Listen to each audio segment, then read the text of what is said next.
Yeah, it's interesting. It's going to be the end of support for Windows SQL Server in July and Windows Server in January of next year.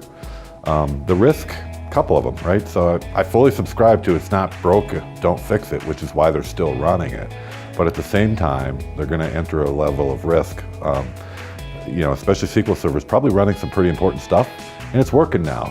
But a couple of things. One, it's not supported anymore. So unless you pay pretty high fees to Microsoft, if something were to happen and you call Microsoft and you don't know if it's your hardware or your cloud platform or your software, it's going to be harder to get support unless you pay those higher fees.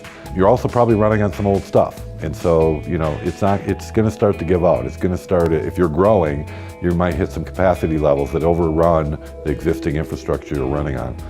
But probably the most important thing is end of support means end of patches for security. So that's the biggest exposure. Nobody wants to take a mission critical manufacturing application or production application or customer application and find out that they're no longer getting security patches.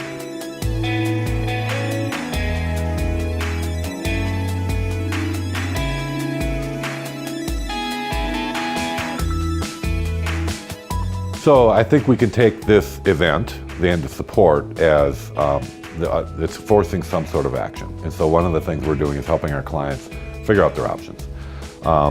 It's pretty fundamental that if I'm running Windows SQL Server 2008, I'm probably running on some old infrastructure. And there's been massive improvements of how to run those applications since. And that's why, many have moved to 2012, 2016, or now 2019. So there's 3 new versions since then. But as important, there's new infrastructure. So I have options to run in cloud.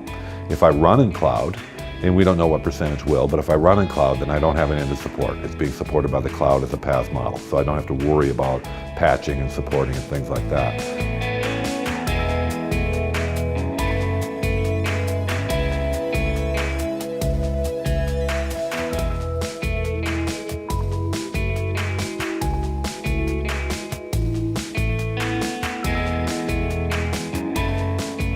The new platforms, they're going to get huge consolidation, 3 to 1, 4 to 1. So they have, 600 servers, and they have 150 to manage, and much more efficient and much higher performance. And the storage is improved, and the different platforms have improved. So in every one of the engagements, we come out and say, here's what it takes to get off of SQL 2008, but here's where your new home will be. And it's pretty exciting stuff.